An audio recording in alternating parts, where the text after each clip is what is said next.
Assalamualaikum warahmatullahi wabarakatuh. Welcome back to my YouTube channel Bidanara. Oke, di sini kita akan membahas soal-soal P3K Kebidanan 2023 dan juga untuk persiapan UKOM dan SKB. Nah, kenapa? Karena di sini itu soalnya adalah soal yang khusus sesuai FR, pembahasan lengkap dan juga soal kasus yang menjebak. Nah, untuk itu dimohon bantuannya agar subscribe, like, dan komen terlebih dahulu, serta aktifkan lonceng notifikasinya. Terima kasih. Baik teman-teman, pertemuan kali ini kita akan membahas soal-soal P3K Kebidanan tentang pencegahan infeksi. Nah, ini berdasarkan FR yang sudah ada ya, dan berdasarkan dari pengalaman teman-teman yang sudah mengikuti ujian P3K. Nah, oke, semoga bermanfaat dan membantu ya. Oke, langsung aja kita ke soal yang nomor 1. Cuci tangan adalah langkah untuk memutus mata rantai kuman. Langkah cuci tangan yang ketujuh adalah, nah jadi teman-teman, pengalaman teman aku kemarin yang mengikuti P3K, ada yang dapat 7 langkah dan ada juga yang dapat 6 langkah cuci tangan. Jadi kita harus mengetahui apa saja langkah-langkahnya dari yang kedua itu. Nah, ini pertanyaannya sepele ya, tetapi banyak teman-teman yang salah menjawab pertanyaan ini. Nah, kita lihat dulu untuk option yang A. A, usap ujung jari pada telapak tangan di kedua tangan. Usap ujung jari ini bukan ya. Yang B, gosok kedua pergelangan tangan secara berputar, bilas dan keringkan. Sepertinya ini. Tapi kita lihat dulu option yang C. Gosok ibu jari dan putar untuk kedua tangan secara bergantian. D. Basuh kedua tangan hingga ke siku. Ini sepertinya soalnya menjebak ya antara B sama yang D. Soalnya ini yang tahap terakhir ini. Kalau yang untuk A sama C itu di awal-awal ya. Oke, kita lihat dulu penjelasannya. Nah, ini aku sudah merangkum 7 langkah cuci tangan menurut WHO. Kalian bisa lihat di sini ya teman-teman ya. Yang pertama itu gosok telapak tangan menggunakan sabun ya. Yang kedua itu punggung tangan. Yang ketiga sela jari. Yang keempat itu kayak salam gitu ya teman-teman ya. Yang kelima itu ibu jari. Yang keenam ujung kuku, ujung jari ya. Kemudian yang ketujuh itu baru pergelangan tangan. Cukup mudah ya teman-teman ya. Nah, jadi untuk jawaban yang soal nomor 1 itu adalah yang B ya teman-teman ya. Usap ujung jari pada telapak tangan. Nah, ini langkah ke-5. Gosok ibu jari dan putar untuk kedua tangan secara bergantian. Kalau ibu jari ini langkah ke-4 ya teman-teman ya. Bukan. Yang kelima, ini yang keenam. Ini yang keenam, ini yang kelima.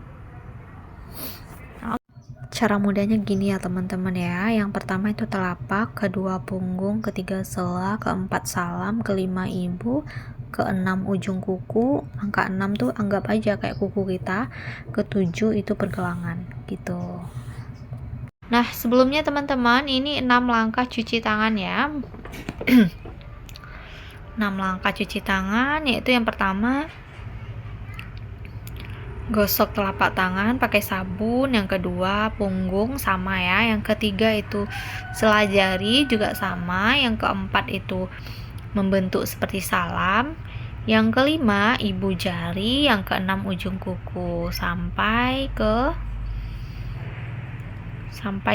tangan yang satunya gitu. Nah, oke, kita lanjutkan untuk soal yang nomor 2. Kapankah hari cuci tangan pakai sabun sedunia diperingati?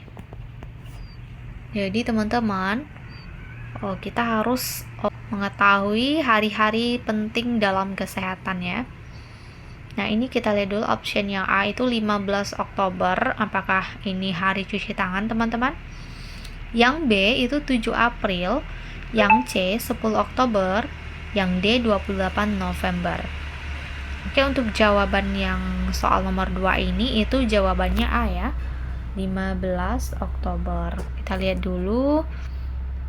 Berikut sudah saya rangkum hari-hari penting di kesehatan ya. Coba kita lihat dulu 15 Oktober, betul nggak?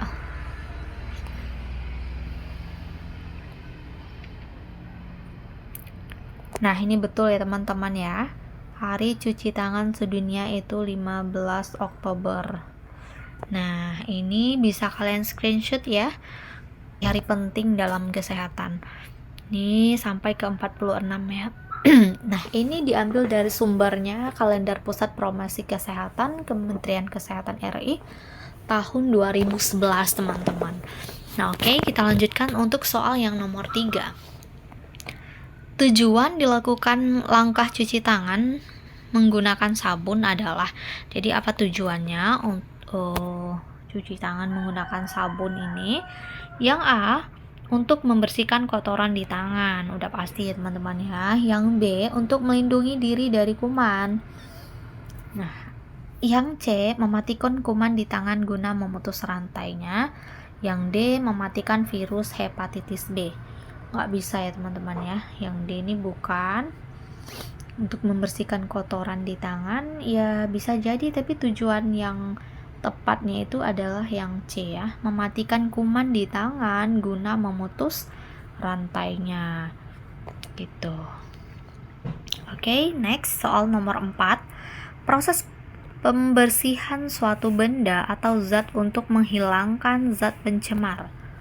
Zat pencemar seperti mikroorganisme atau bahan berbahaya termasuk bahan kimia, zat radioaktif, dan penyakit berjangkit adalah pengertian dari. Nah, ini pengertian apa teman-teman?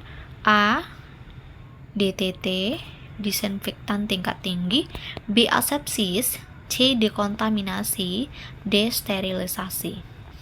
Nah, jadi ini adalah pengertian dari dekontaminasi ya teman-teman ya. Dekontaminasi itu kata kuncinya menghilangkan zat pencemar dari mikroorganisme yang berbahaya, kimia, dan radioaktif gitu. Itu kata kuncinya. Oke, kita lihat dulu untuk pengertian yang lainnya, seperti cuci dan bilas itu adalah tindakan menghilangkan semua cemaran darah, cairan tubuh, benda asing, debu, dan kotoran dari kulit dan instrumen peralatan. Kalau cuci bilas itu kata kuncinya cemaran ya, cemaran darah, cairan tubuh, benda asing, debu, dan kotoran. Nah, kemudian yang sterilisasi adalah suatu proses pengelolaan alat atau bahan yang bertujuan untuk menghancurkan semua bentuk kehidupan mikroba termasuk endospora yang dilakukan dengan proses kimia atau fisika. Jadi kalau untuk sterilisasi itu kuncinya adalah menghancurkan semua mikroba termasuk endospora menggunakan kimia dan fisika. Itu kalau untuk yang sterilisasi kata kuncinya. Kemudian kalau untuk yang DTT, disinfektan tingkat tinggi, yaitu tindakan untuk menghilangkan semua mikroorganisme kecuali endospora. Nah, jadi endospora bakteri dengan cara merebus atau kimiawi. Jadi teman-teman, perbedaan sterilisasi dengan DTT ini, kalau sterilisasi itu semuanya mati termasuk endospora. Kalau DTT itu masih ada endospora bakterinya gitu. Masih ada gitu. Caranya juga beda. Kalau sterilisasi itu kimia dan fisika, kalau DTT itu merebus dan kimiawi. Nah, oke teman-teman. Kalau untuk yang asepsis itu pengertiannya adalah keadaan bebas dari mikroorganisme penyebab penyakit ya. Nah, oke, kita lanjutkan untuk soal yang nomor 5. Benda atau peralatan medis yang sudah disinfektan tingkat tinggi dapat disimpan dalam plastik bersegel dan akan dapat bertahan sampai. Nah, jadi setelah kita men-DTT peralatan medis, itu bisa kita masukkan ke dalam plastik yang kering dan disegel. Nah, itu dia akan tahan sampai option yang A 1 bulan, B 2 bulan, C 3 bulan, D 7 hari. Jawabannya A ya teman-teman ya, 1 bulan. Kalau yang untuk 7 hari itu yang di tempat tertutup aja ya, atau yang di dalam kain itu biasanya bisa dipakai menjelang 7 hari. Nanti kalau udah 7 hari, kalau udah 1 bulan, semua peralatan itu kembali disterilkan di DTT. Kita lihat dulu untuk penjelasannya. Peralatan yang sudah di DTT harus kering, bebas debu, dan utuh. Jadi teman-teman itu nggak boleh kena debu dan harus tertutup rapat gitu. Kalau yang dibungkus dengan kain itu akan tahan 1 minggu. Yang di plastik bersegel tahannya itu 1 bulan, tidak digunakan. Kalau ini tidak digunakan dalam jangka 1 minggu atau 1 bulan, nah itu tidak digunakan. Tidak bisa digunakan ya, harus diproses kembali sebelum digunakan. Nah, oke, kita lanjutkan untuk soal yang nomor 7. Seorang bidan di klinik baru saja selesai menolong persalinan pada bayi Nyonya T. Saat ini hendak melakukan dekontaminasi pada peralatan medis yang digunakan. Berapa menitkah bidan tersebut melakukan dekontaminasi? Nah, oke teman-teman, untuk dekontaminasi itu ada waktunya ya. Berapakah waktunya? A 25 menit, B 30 menit, C 10 menit, D 15 menit. Apa teman-teman jawabannya? Jawabannya betul ya, yang C. Kenapa cuma 10 menit? Karena kalau dia berlebih teman-teman, nanti takutnya peralatan medisnya itu berkarat dan akan rusak gitu. Nah, oke. Kita lanjutkan untuk soal yang nomor 8. Seorang bidan di klinik baru saja selesai menolong persalinan pada bayi Nyonya T. Saat ini hendak melakukan dekontaminasi pada peralatan medis yang digunakan. Ini soalnya kurang ya teman-teman ya. Apakah tujuan dari DTT tersebut?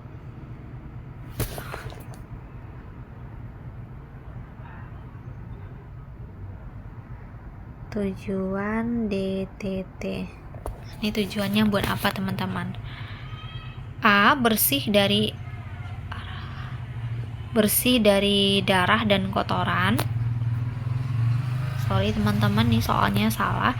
B. Menurunkan risiko kematian. Nah, apakah dia akan menurunkan risiko kematian? Bisa jadi ya teman-teman ya. Bersih dari darah dan kotoran bisa jadi. C. Mematikan virus hepatitis B dan HIV. D. Menghilangkan kuman bakteri. Nah, jadi ini jawabannya betul semua nih teman-teman. Tapi yang paling betul itu adalah C ya. Yaitu untuk mematikan virus hepatitis B dan HIV. Ingat itu tujuan dari DTT yang pakai klorin itu loh teman-teman. Oke, kita lanjutkan untuk soal yang nomor 9. Seorang bidan di klinik baru saja selesai menolong persalinan pada bayi Nyonya T. Saat ini hendak melakukan dekontaminasi pada peralatan medis yang digunakan menggunakan larutan klorin 0,5%. Pertanyaannya, berapakah klorin yang dibutuhkan untuk membuat larutan klorin 50 liter?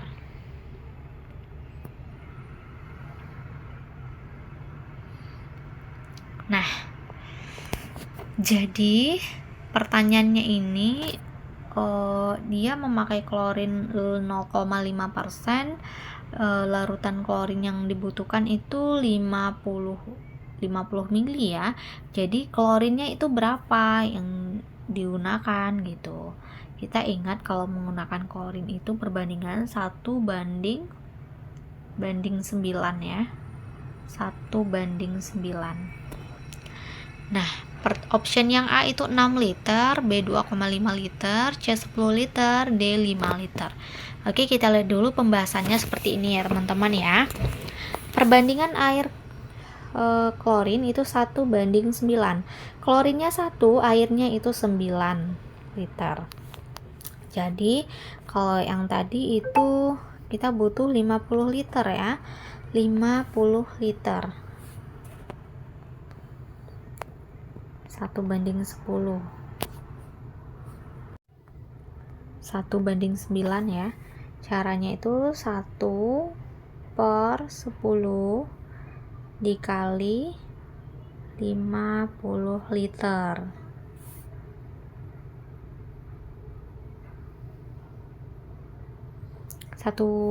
Ini bisa kalian coret nolnya, jadi 1 kali 5, 5 bagi 1. Ini juga bisa dicoret, jadinya 5 sisanya. Jadi larutan yang dibutuhkan itu 5 liter teman-teman.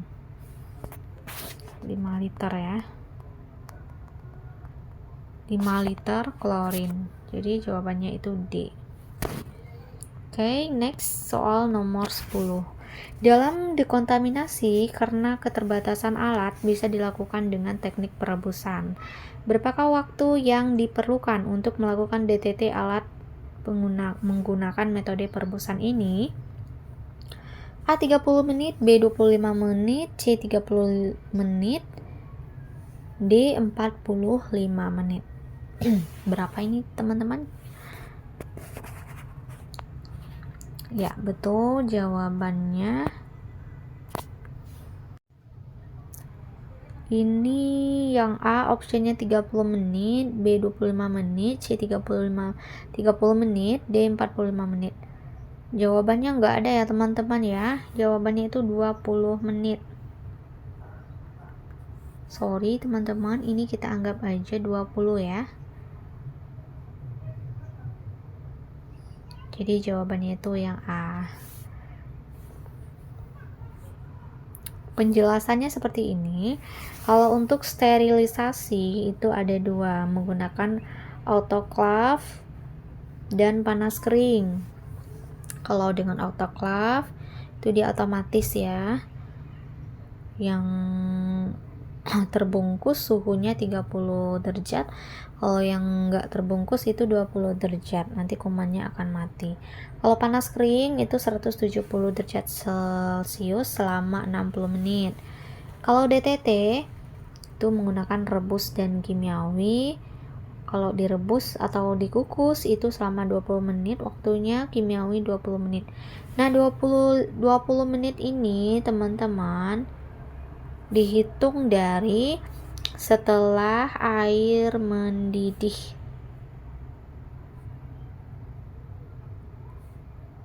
Setelah air mendidih ya, atau mengeluarkan uap. Nah, setelah dari itu dihitung dia sampai 20 menit gitu.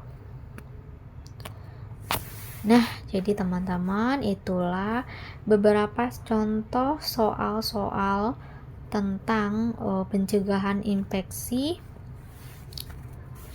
soal FR dari teman-teman yang sudah ujian sebelumnya gitu.